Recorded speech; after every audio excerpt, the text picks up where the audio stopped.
Parliament house में आपने देखा होगा कि अजीब सी बात है,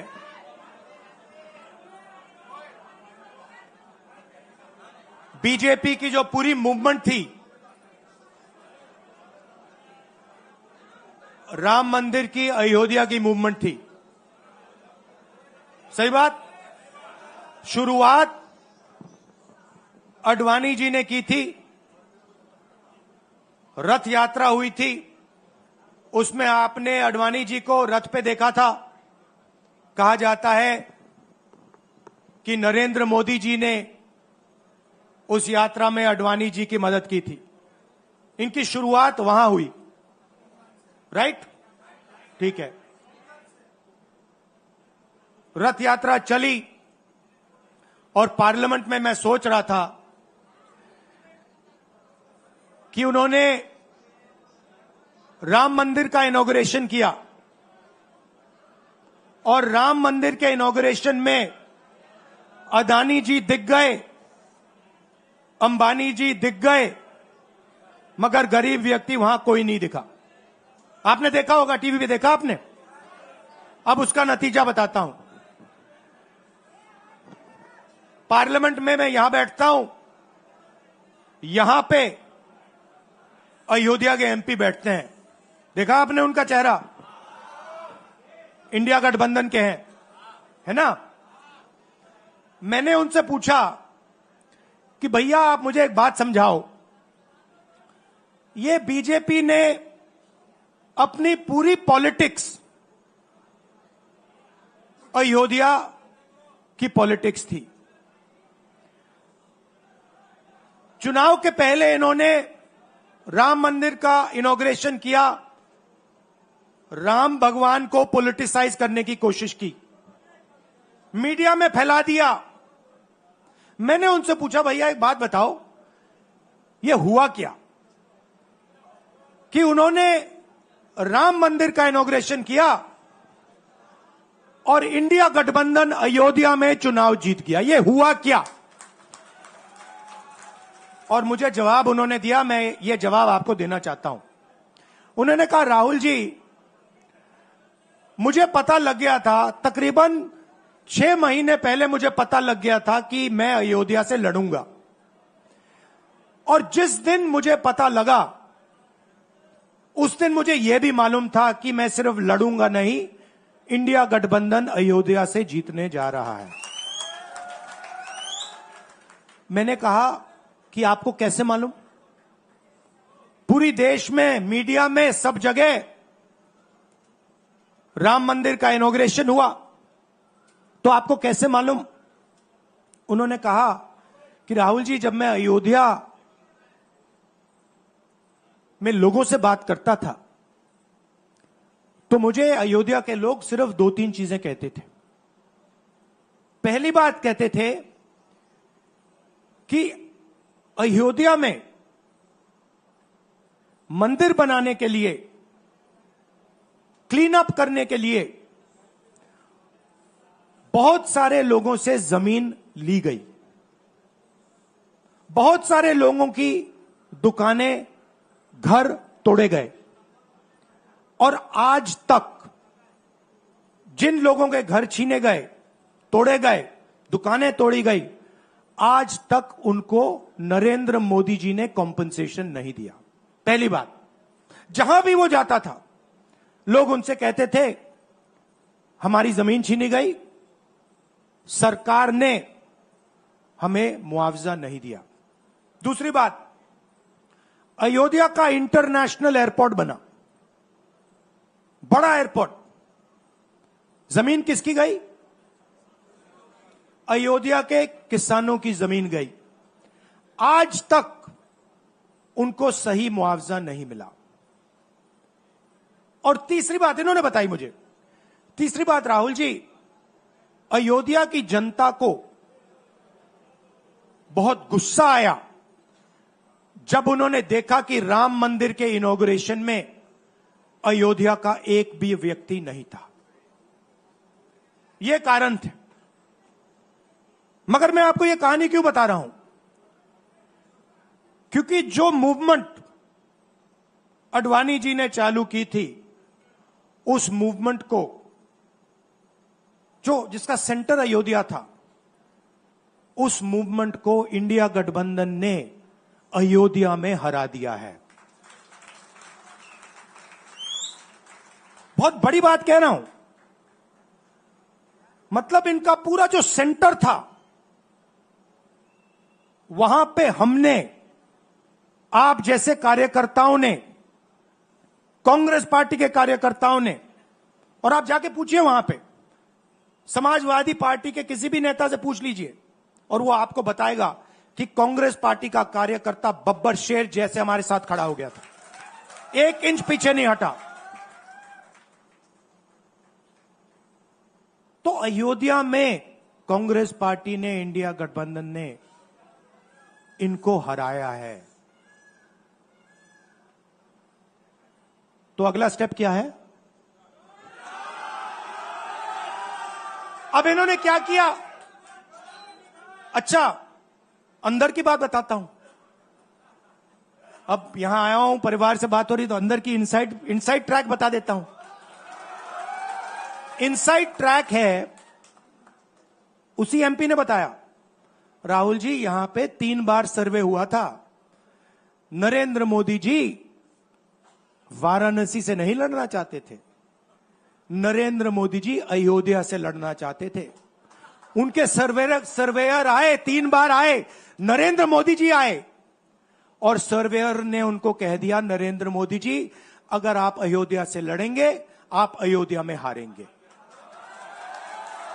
आप अयोध्या में मत लड़िए, क्योंकि अगर आप लड़ गए, आपका राजनीतिक करियर अयोध्या में खत्म हो जाएगा। इसलिए अयोध्या से नहीं लड़े, वाराणसी से लड़े। और वाराणसी में हमने 1-2 छोटी गलती कर दी, नहीं तो वहां उनको निपट लेते। मतलब आप देखिए, अयोध्या में उन्हीं के लोगों ने उनसे कहा कि हारोगे, और काशी में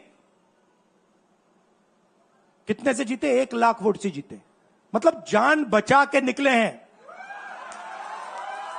सच्चाई है।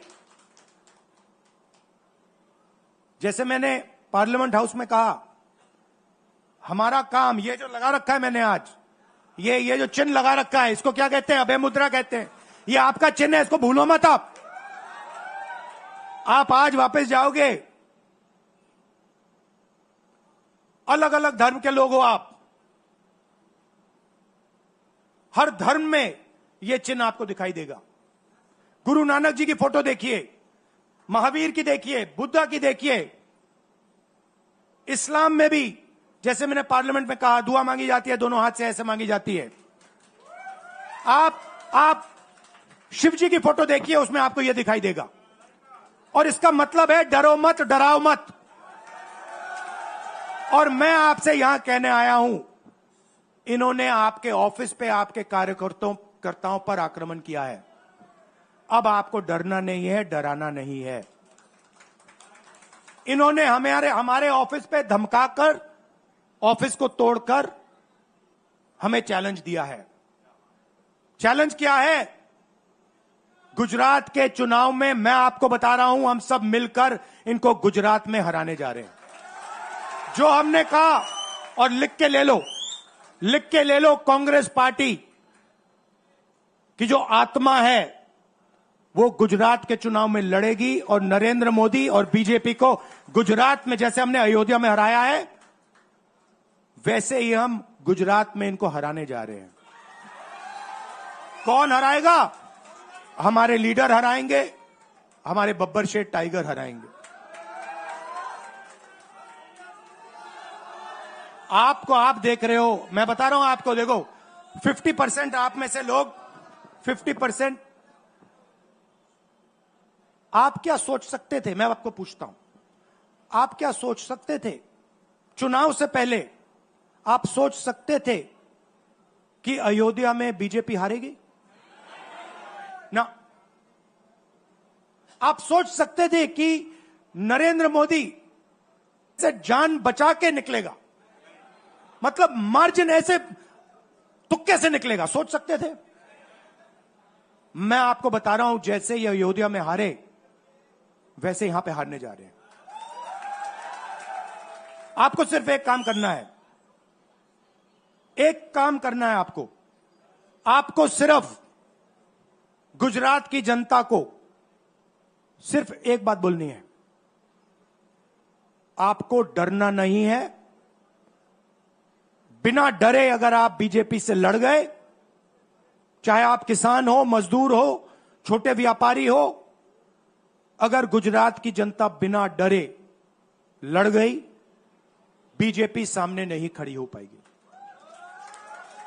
दूसरा उदाहरण देता हूं, आप कांग्रेस पार्टी को जानते हो?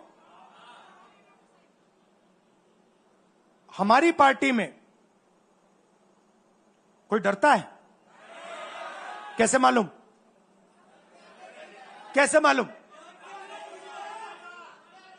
हमारी पार्टी में दिल से बात कर देते हैं।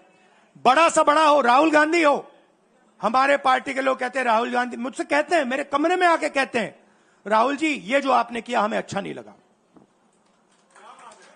कहते हैं, मैं बता रहा हूं आपको, और मैं कहता हूं आपने सही बोला, इस बार मैंने ऐसे नहीं करना था, जो आप बोल रहे हो वैसे करना था।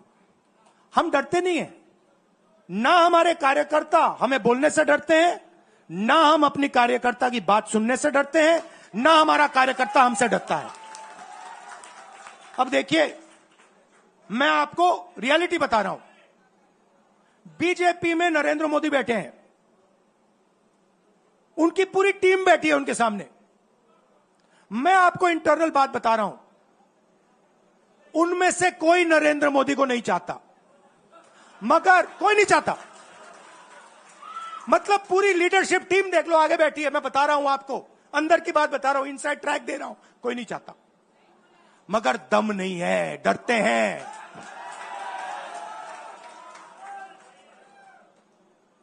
अगर नरेंद्र मोदी जैसा लीडर कांग्रेस पार्टी में होता, पूरी कांग्रेस पार्टी खड़े हो जाती, कहती है नहीं हम डरते नहीं है, हटो यहां से। मगर उनकी पार्टी में दम ही नहीं है, उनके कार्यकर्ताओं में दम नहीं है। आप देखो ना, एक आदमी खड़ा है वहां पे, सबकी हवा निकल गई, मतलब कार्यकर्ताओं की हवा निकल गई, आरएसएस की हवा निकल गई, सारे लीडर्स की हवा निकल गई। सच बोल रहा हूं ना।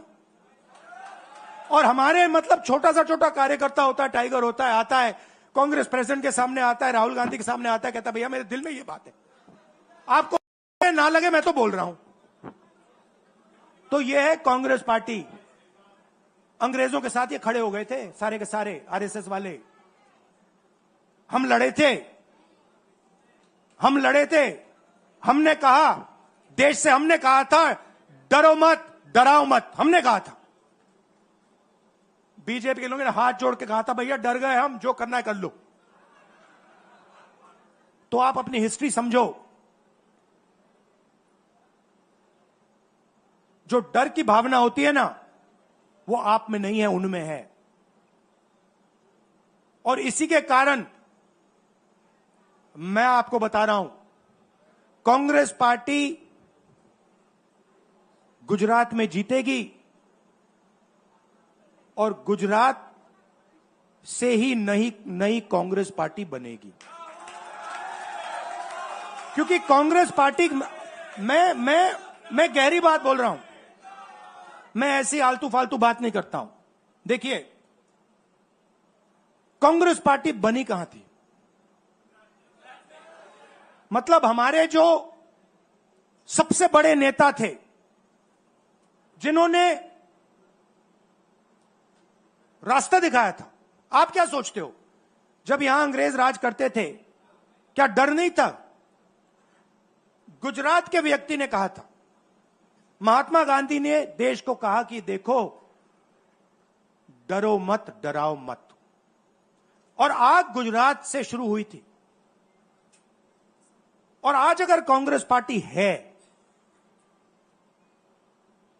तो वो पार्टी, वो भावना, वो सोच गुजरात से शुरू हुई थी। इसीलिए जब इन्होंने हमारा ऑफिस तोड़ा, मैंने सोचा भैया मौका मिल गया। अब हम इनको सबक सिखाएंगे। जैसे इन्होंने हमारा ऑफिस तोड़ा, वैसे ही हम उनकी सरकार को तोड़ने जा रहे हैं। अच्छा, अब मैंने दरोमत की बात करी, मगर एक शिकायत भी है। एक शिकायत भी है। यह भी नहीं है कि कांग्रेस पार्टी गुजरात में कमियां नहीं है, ये कहना पड़ेगा, कहना पड़ेगा। कमी क्या है? एक कार्यकर्ता ने मुझे बहुत अच्छी तरह बताया, कांग्रेस पार्टी के कार्यकर्ता ने, राहुल जी, कहता है मुझे, राहुल जी, ये कांग्रेस पार्टी में एक मुश्किल है, दो तरीके के घोड़े होते हैं, एक रेस का घोड़ा होता है, दूसरा शादी का घोड़ा होता है। ये आप कभी कभी कांग्रेस पार्टी क्या करती है, रेस के घोड़े को शादी में भेज देती है और शादी के घोड़े को रेस में लगा देती है। तो उसने कहा ये आप बंद करा दीजिए, रेस के घोड़े को आप रेस दौड़ाइए और शादी के घोड़े को आप शादी में भेजिए। तो ये हमें गुजरात में करना है। जो रेस का घोड़ा है, जो तैयार है, दौड़ने के लिए तैयार है, उसको रेस में लगाना चाहिए। और जो हमारे शादी के घोड़े हैं, जो हैं, वो हैं, उनको हमें शादी में, बारात में नचा देना चाहिए। तो अब मेरा कहना है कि यह काम सीरियसली करना है। हम पिछले चुनाव में, आप भी जानते हो, मैं भी जानता हूं कि हम बीजेपी से पिछले चुनाव में नहीं लड़े थे, ठीक से नहीं लड़े थे। उससे पहले चुनाव में 2017 में हम 3 महीने कह लो, 4 महीने कह लो, 4 महीने 3 महीने हम लड़े और नतीजा आपने देखा। आपने देखा, गुजरात के सीनियर नेताओं ने मुझे बस में कहा, मैं बता रहा हूं आपको इनसाइड ट्रैक, मुझे बस में कहा कि राहुल जी, गुजरात में हमें 40 सीटें मिलेंगी। मैंने उनसे कहा 40 नहीं, हम चुनाव जीतने जा रहे हैं। और 16 सीट से हम चुनाव हारे। अब 3 साल है, 3 महीने में हम फिनिश लाइन तक पहुंच गए थे। 3 साल में हम फिनिश लाइन को मतलब उधर पीछे छोड़ के निकल जाएंगे। मैं आपको यहां कह रहा हूं कि आप लोग गुजरात में कितने साल बाद, 30 साल हो गए, 30 साल हो गए। मैं आपको बता रहा हूं, मानो ना मानो, आप में से 50% अभी मान रहे हैं और 50% कह रहे नहीं भैया नहीं होगा। जो 50% मान रहे हैं, मैं आपसे बात कर रहा हूं, जो 50% मान रहे हैं, मैं आपसे बात कर रहा हूं, आप लड़ जाओ और ये बाकी 50% बैठे हैं, उनकी माइंड बदल दो, नैया पार हो जाएगी, सरकार बन जाएगी। और मैं आपसे कहना चाहता हूं कि एआईसीसी की टीम, राहुल गांधी, मेरी बहन, सारे के सारे सीनियर लीडर आपके साथ यहां खड़े होंगे, आपके साथ मिलकर इनकी सरकार को तोड़ेंगे। आपने बहुत सहा है, बहुत लाठियां खाई हैं,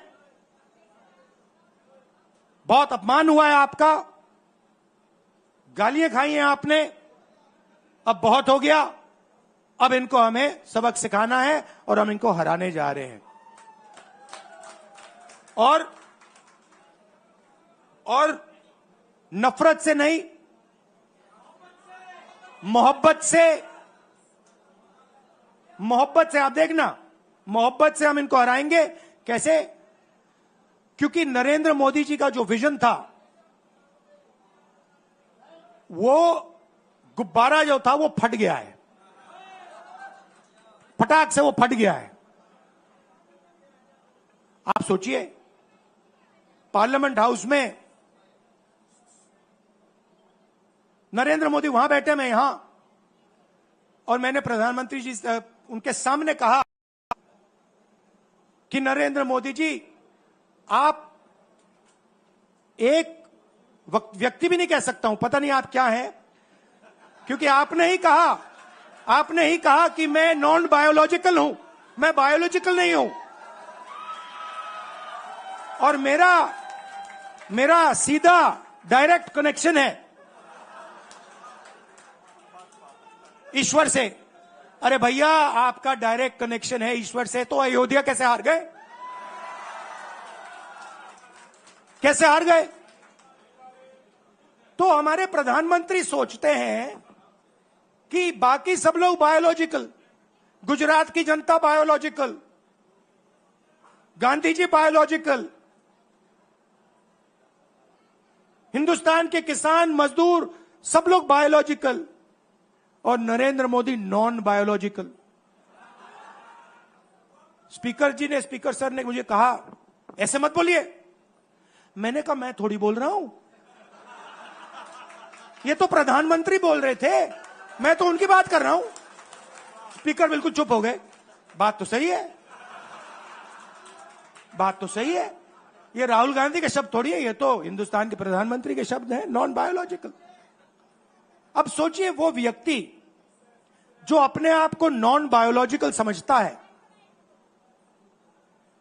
और देश की जनता को बायोलॉजिकल समझता है, कि मतलब मैं यहां और बाकी जनता वहां, वो गुजरात को विजन कैसे दे सकता है? जो किसानों का दर्द नहीं समझ सकता, मजदूरों का दर्द नहीं समझ सकता, डायमंड इंडस्ट्री में जो काम करते हैं उनका दर्द नहीं समझ सकता, नॉन बायोलॉजिकल व्यक्ति वो गुजरात को कैसे रास्ता दिखा सकता है? नहीं दिखा सकता। तो अब आपका काम है गुजरात को विजन देना, गुजरात के युवाओं को, किसानों को, मजदूरों को, माताओं बहनों को विजन देना कि भैया हम आपके लिए ये करने जा रहे हैं। आपने हमारा मैनिफेस्टो देखा, हिला के रख दिया था बीजेपी को, आपने देखा? वैसा मैनिफेस्टो बनाना है गुजरात के लिए। गुजरात की जनता से मिलकर 1 लाख लोगों ने हमारा मैनिफेस्टो बनाया था। वैसे ही हम गुजरात में लाखों लोगों से पूछकर अपना मैनिफेस्टो बनाएंगे, गुजरात को विजन देंगे, और फिर चुनाव पूरा दम लगा के लड़ेंगे, और यहां इनकी जो सरकार है उसको तोड़ के हटप्परे कर देंगे। आप सबका दिल से धन्यवाद। आखिरी बात मैं कहना चाहता हूं, यहां जगन्नाथ यात्रा हो रही है, आप सबको, और जो यात्रा में भाग लेंगे, आप सबको शुभकामनाएं देना चाहता हूं, और दिल से प्यार देना चाहता हूं। आप सबका दिल से धन्यवाद, नमस्कार, जय हिंद। अब है मुद्रा, डरो मत, डराओ मत।